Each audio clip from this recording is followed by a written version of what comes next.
Okay friends, આજે આપણે પહેલું લેક્ચર જોઈએ. આપણો વિષય છે પ્રોગ્રામિંગ વિથ સી લેંગ્વેજ.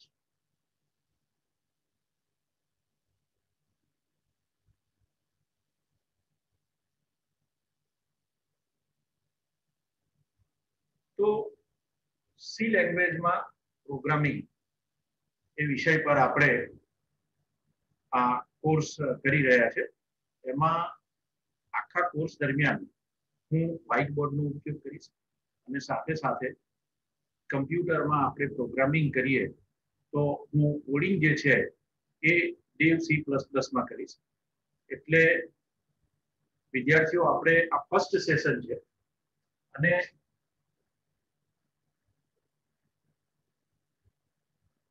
આ સેશનમાં આપણે જોઈશું કે વોટ ઇઝ લેંગ્વેજ,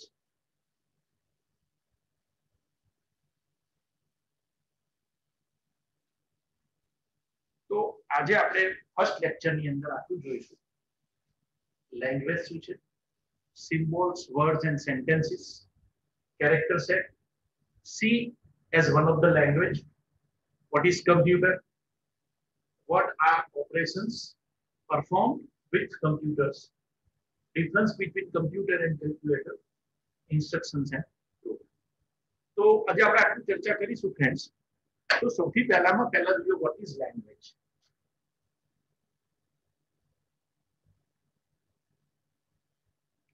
લેંગ્વેજ એટલે આપણને ખબર છે કે લેંગ્વેજ એટલે એક ભાષા. કોઈ પણ એક વ્યક્તિને બીજી વ્યક્તિ સાથે કમ્યુનિકેટ કરવા માટે જે માધ્યમનો ઉપયોગ કરવામાં આવે છે, સામાન્ય રીતે આપણે એને લેંગ્વેજ કહીએ છીએ. એટલે કે કમ્યુનિકેશન કરવા માટેનું માધ્યમ, જેને આપણે શું કહીએ છીએ નોર્મલી લેંગ્વેજ. ગુજરાતી એ આપણી એક લેંગ્વેજ છે, હિન્દી એક લેંગ્વેજ છે, ઇંગ્લિશ એક લેંગ્વેજ છે. ઓકે, તો આ લેંગ્વેજ કેવી રીતે બને? તો આ લેંગ્વેજની અંદર સિમ્બોલ છે. દાખલા તરીકે આપણા ગુજરાતીમાં આવો સિમ્બોલ છે, આપણા ગુજરાતીમાં આવો સિમ્બોલ છે, આપણા ગુજરાતીમાં આવો સિમ્બોલ છે. તો આ બધા સિમ્બોલ્સ છે જેને આપણે કોઈ ચોક્કસ નામ આપી દીધું કે ક છે, ન છે, આ છે, બરાબર. તો આ બધા જુદા જુદા સિમ્બોલ્સ છે. તો લેંગ્વેજ બનાવવા માટે સૌથી પહેલા શેની જરૂર પડે? સિમ્બોલ્સની જરૂર પડે. તો આ જે સિમ્બોલ્સ છે એની મદદથી શું બને? વર્ડ્સ બને. શું બને? વર્ડ્સ એટલે કે શબ્દો બને, બરાબર. દાખલા તરીકે આપણે કહીએ કે ભાઈ કમલેશ, કમળ, જ્ઞાન, આવું. તો આ બધા જુદા જુદા શબ્દો છે. તો આ જે સિમ્બોલ્સ છે એની મદદથી શું બને છે? વર્ડ્સ બને છે. અને આ વર્ડ્સની મદદથી આપણે શું બનાવીએ છીએ? સેન્ટેન્સ બનાવીએ છીએ. દાખલા તરીકે આપણે એવું લખીએ કે ભાઈ કમલેશ ચોપડી વાંચે. તો આ આપણે વાક્ય બનાવીએ જેને સેન્ટેન્સ કહેવામાં આવે. તો આ જે વાક્ય છે એ બનાવવા માટે કેટલાક નિયમો છે. આપણે એવું ના કહી શકીએ કે ચોપડી છે કમલેશ વાંચે. તો કહી શકીએ ચોપડી છે કમલેશ વાંચે. આ ગુજરાતી ભાષાનું વાક્ય બનાવવા માટેના જે નિયમો છે એના આધારે આ વાક્ય કેવું છે? ખોટું છે. આ વાક્ય હોઈ શકે. તો વાક્ય બનાવવા માટે ગુજરાતી ભાષામાં કયો નિયમ છે? તો કે પહેલા કર્તા, પછી કર્મ અને પછી ક્રિયા. હવે આ જ વસ્તુ જો આપણે ઇંગ્લિશમાં લખવી હોય તો આપણે એવું લખીએ Kamlesh is reading a book. તો ઇંગ્લિશની અંદર સેન્ટેન્સ બનાવવા માટેનો નિયમ જુદો છે.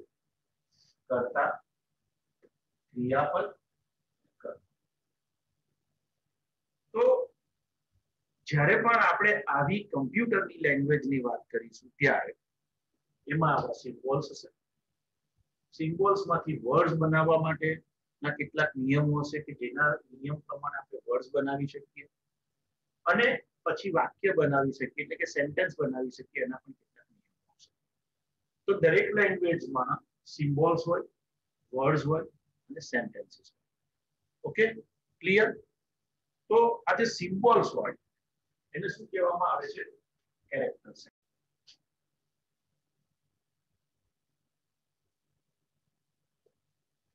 સિમ્બોલ્સ ને શું કહેવામાં આવે છે? કેરેક્ટર્સ. તો હવે આપણે વાત કરીએ કે ભાઈ ઇંગ્લિશ લેંગ્વેજમાં કયા કેરેક્ટર છે. તો આપણને ખબર છે કે તો આપણે આલ્ફાબેટ્સ વાપરીએ છીએ, અને એમાં લોઅર કેસ પણ વાપરીએ છીએ. ઘણીવાર ઇંગ્લિશ લેંગ્વેજમાં આપણે ડિજિટ્સનો પણ ઉપયોગ કરવો પડે છે અને કેટલાક સ્પેશિયલ સિમ્બોલ્સ વાપરીએ, પ્લસ વાપરીએ, માઇનસ વાપરીએ, ડિવિઝન વાપરીએ, એસ્ટ્રિક વાપરીએ, ડોલર વાપરીએ, હેશ સાઇન વાપરીએ, સ્પેસ એ પણ સ્પેશિયલ સિમ્બોલ્સ છે. તો આને શું કહેવાય? સ્પેશિયલ.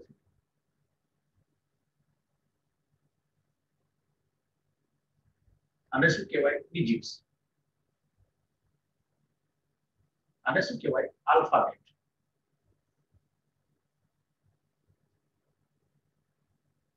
તો આપણી ઇંગ્લિશ લેંગ્વેજની અંદર આલ્ફાબેટ્સ છે, ડિજિટ્સ છે અને કેટલાક સ્પેશિયલ સિમ્બોલ્સ છે. તો આપણે લેંગ્વેજની અંદર જે સિમ્બોલ્સનો ઉપયોગ કરવાનો છે એ આટલા સિમ્બોલ્સ છે. તો આ બધા જે સિમ્બોલ્સને આપણે બધાને ભેગા કરીએ, આલ્ફાબેટ્સ, ડિજિટ્સ અને બીજા સ્પેશિયલ સિમ્બોલ, તો બધાને શું કહેવામાં આવે છે? કેરેક્ટર્સ. એટલે ભાષા માટે આપણને સિમ્બોલ્સની જરૂર પડે, વર્ડ્સની જરૂર પડે અને સેન્ટેન્સની જરૂર પડે.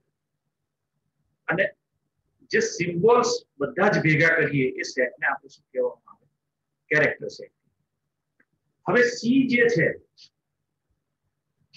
એ કમ્પ્યુટરની એક લેંગ્વેજ છે.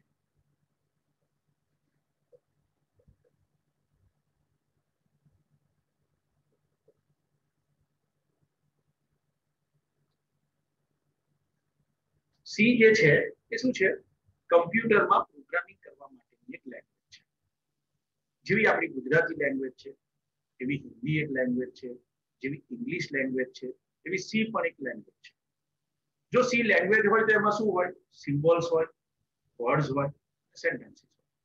ઓકે, તો સૌથી પહેલા જોઈએ આપણે કે સી માં કયા સિમ્બોલ્સ હોય છે. સી લેંગ્વેજ એટલે કમ્પ્યુટર સાથે આપણે કમ્યુનિકેટ કરવા માટેની જે લેંગ્વેજ છે એનું નામ છે સી. ઓકે, આવી બીજી ઘણી લેંગ્વેજ હોઈ શકે, પણ સી એ કમ્પ્યુટર સાથે કમ્યુનિકેટ કરવાની એક લેંગ્વેજ છે, ભાષા છે. ઓકે, તો સૌથી પહેલા એમાં શું હોય? સિમ્બોલ્સ. કયા સિમ્બોલ્સ હોય? તો same alphabets upper case, alphabets lower case, digits અને સ્પેશિયલ કેરેક્ટર્સ. તમે કીબોર્ડ જોયું છે, તમે મોબાઈલનું કીબોર્ડ જોયું છે, તમે કમ્પ્યુટરનું કીબોર્ડ જોયું છે. તો કીબોર્ડ પરના બધા જ સિમ્બોલ્સ જે છે એને શું કહેવાય? સી નો કેરેક્ટર સેટ. શું કહેવાય?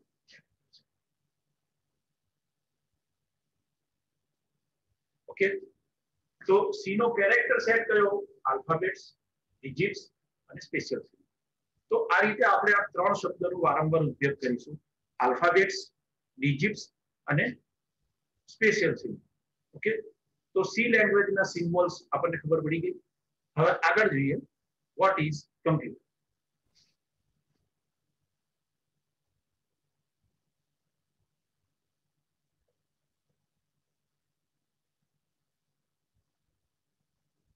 તો તમારા બધામાંથી ઘણા બધાએ કમ્પ્યુટર જોયું હશે.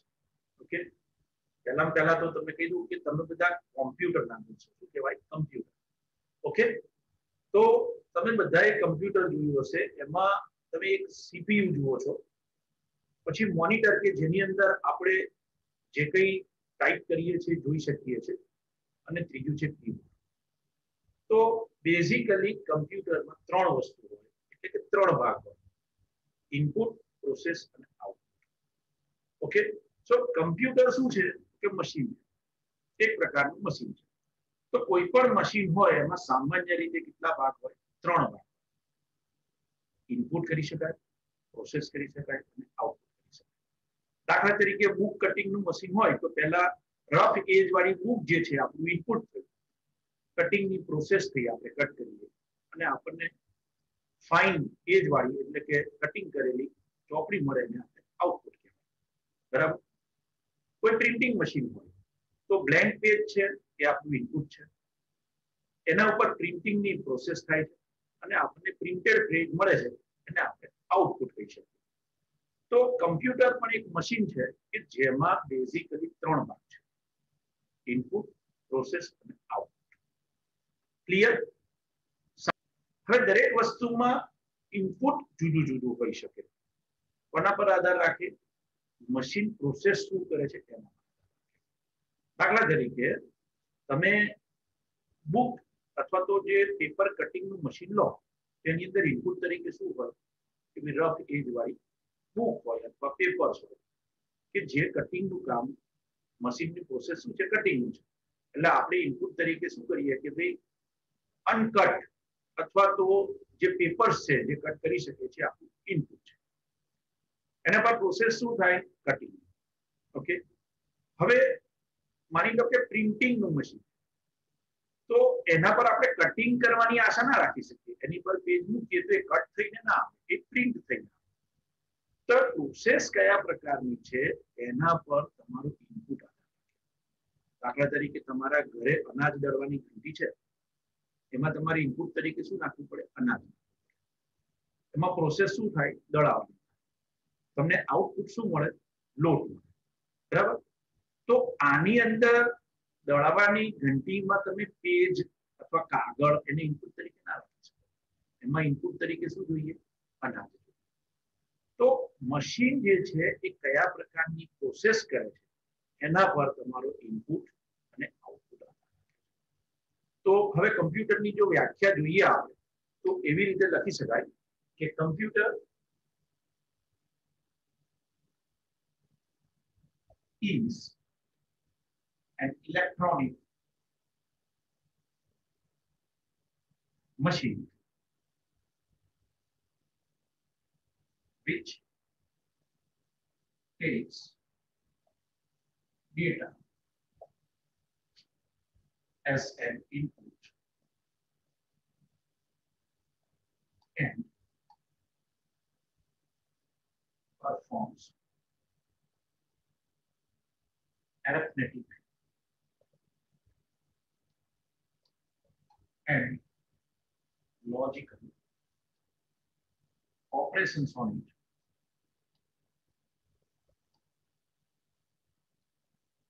and gives information as an output. તો આપણે કમ્પ્યુટરની આ વ્યાખ્યા કરી. કમ્પ્યુટર શું છે? તો કે ઇલેક્ટ્રોનિક મશીન છે. 3 ભાગો: ઇનપુટ, પ્રોસેસ અને આઉટપુટ.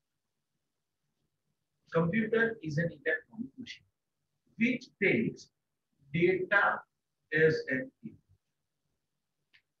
તો આમાં ઇનપુટ શું કરીએ આપણે? Data. performs arithmetic and logical operations. આમાં પ્રોસેસ શું થાય? તો કે arithmetic and logical operations. આપણે જોયું કે મશીનમાં 3 ભાગ હોય: ઇનપુટ હોય, પ્રોસેસ હોય અને આઉટપુટ. કટિંગ મશીન હોય એ કટ કરવાની પ્રોસેસ કરે, પ્રિન્ટિંગ મશીન હોય પ્રિન્ટ કરવાની પ્રોસેસ કરે, ગ્રાઇન્ડિંગ મશીન હોય ગ્રાઇન્ડ કરવાનું પ્રોસેસ કરે.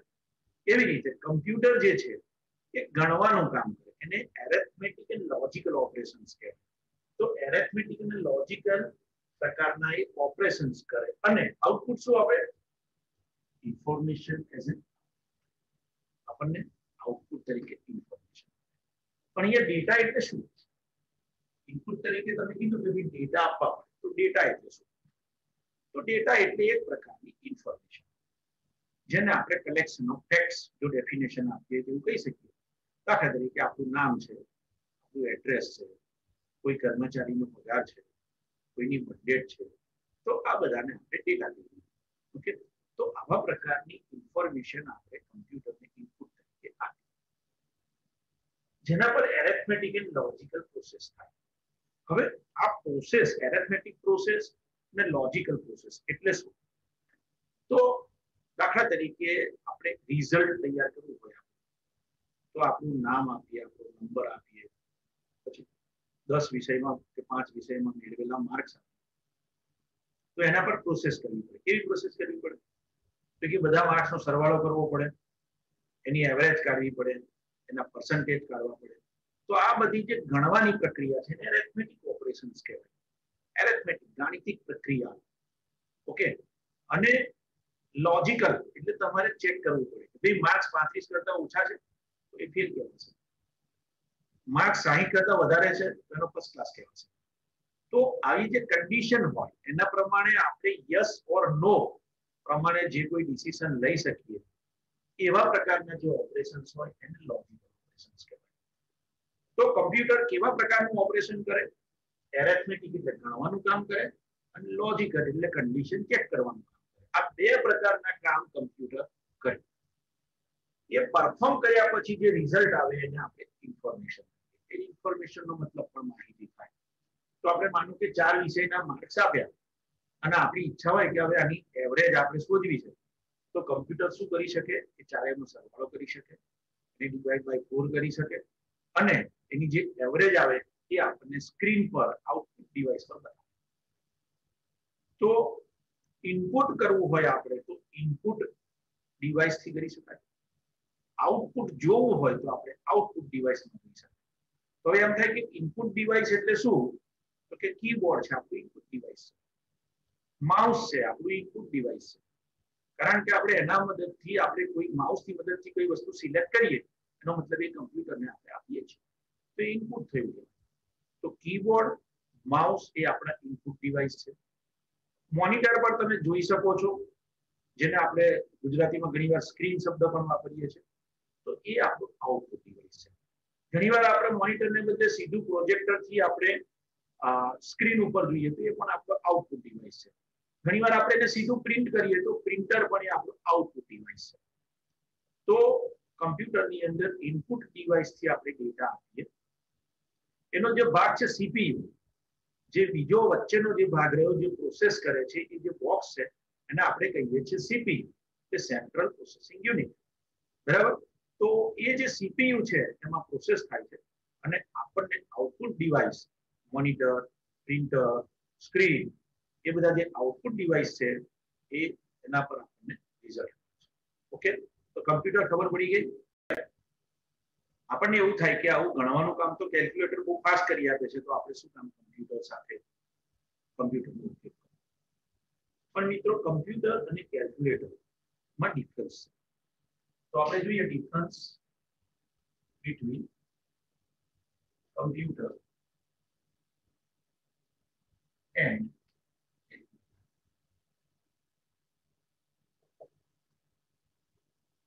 કેલ્ક્યુલેટર માત્ર ગણવાનું કામ કરે છે. કેલ્ક્યુલેટરથી આપણે સરવાળો, ગુણાકાર, ભાગાકાર, બાદબાકી કરી શકીએ છીએ, પણ કેલ્ક્યુલેટર ડેટા સ્ટોર કરી શકતો નથી. કેલ્ક્યુલેટર ડિસિઝન લઈ શકતો નથી. આપણે કેલ્ક્યુલેટર પર એવું ના કરી શકીએ કે ભાઈ માર્ક્સ 35 કરતા ઓછા હોય તો આપણે નપાસ ગણવા, અથવા માર્ક્સ 60 કરતા વધારે હોય તો ફર્સ્ટ ક્લાસ કહેવાય. આવા પ્રકારનું ડિસિઝન લઈ શકાતું નથી. જ્યારે કમ્પ્યુટરની અંદર ગણતરી પણ કરી શકાય છે અને ડિસિઝન પણ લઈ શકાય છે. એટલે કેલ્ક્યુલેટરની અંદર માત્ર એરેથમેટિક ઓપરેશન્સ જ થાય છે, જ્યારે કમ્પ્યુટરની અંદર એરેથમેટિક એન્ડ લોજિકલ ઓપરેશન્સ થાય છે. આપણે સામાન્ય ડિફરન્સ લખીએ આપણે.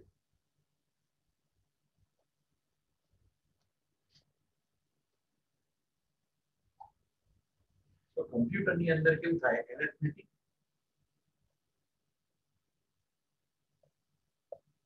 And logical operations. જ્યારે કેલ્ક્યુલેટરમાં શું થાય?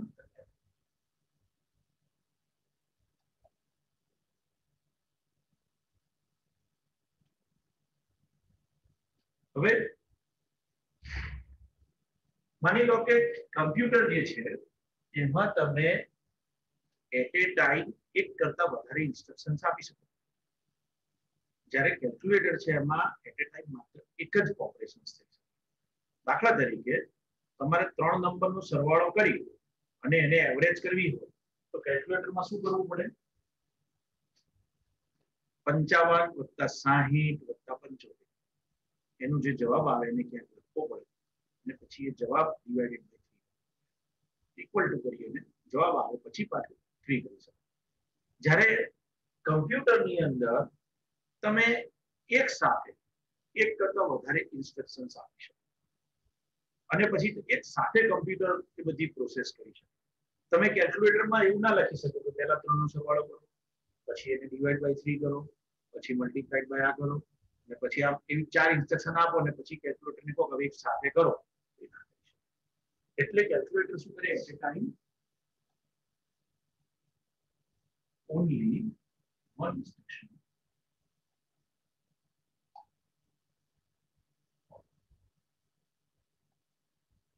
જ્યારે કેલ્ક્યુલેટરમાં more than one instructions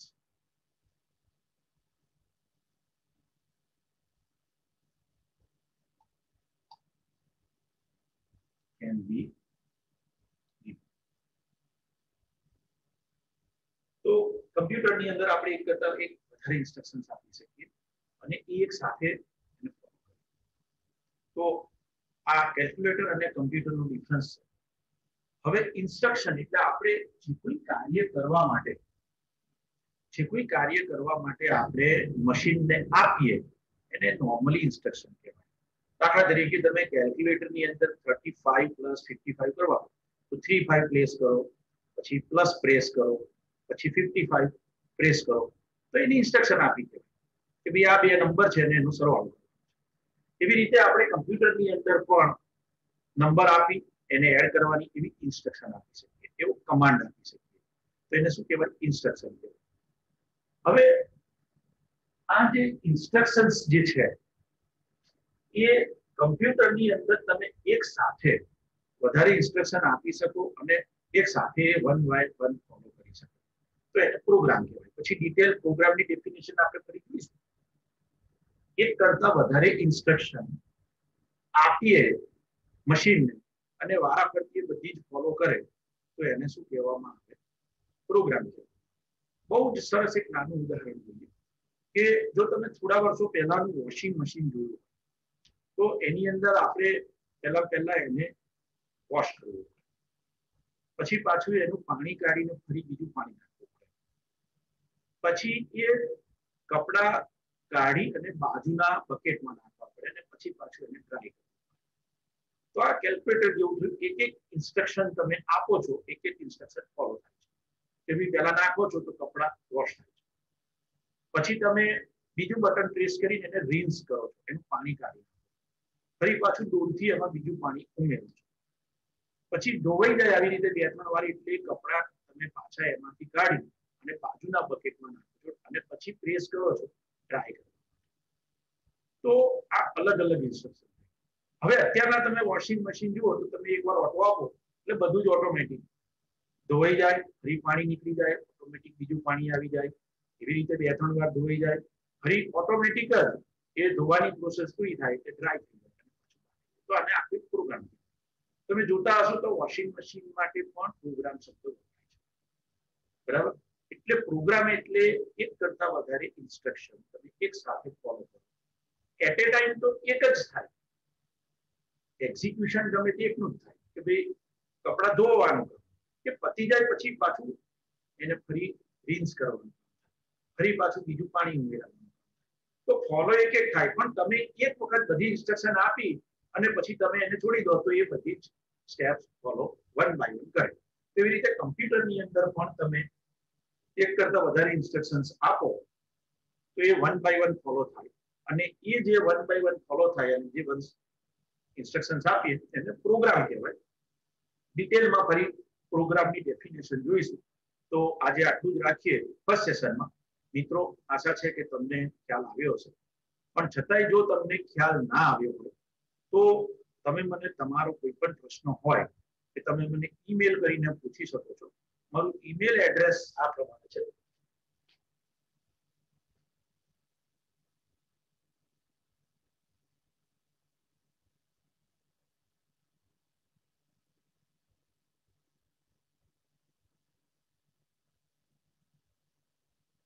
તો તમારો કોઈ પણ પ્રશ્ન હોય તો આ ઈમેલ એડ્રેસ પર તમે મને તમારો પ્રશ્ન મોકલી શકો છો, હું તમને ચોક્કસ એનો જવાબ આપીશ. તો આ કોર્સમાં જોડાવા માટે ખૂબ ખૂબ આભાર.